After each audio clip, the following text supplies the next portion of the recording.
How to fix when Snapchat keeps closing on Android phone. Hello guys, in today's video I'm gonna show you how to fix when Snapchat keeps closing on Android phone. First open settings and now scroll down until you find here display and brightness. Click on it and now just click screen resolution and make it low. You will find it here, make it low, and then go back to battery and disable power saving mode. Maybe you'll find it like that and disable it.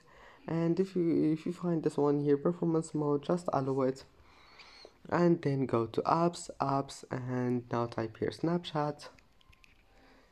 Click on it and now click storage. Now click clear cache and click for stop here, and after that just go back and try again and your problem must be fixed. And if that doesn't fix your problem, just restart your phone and try again. And that's it for today's video.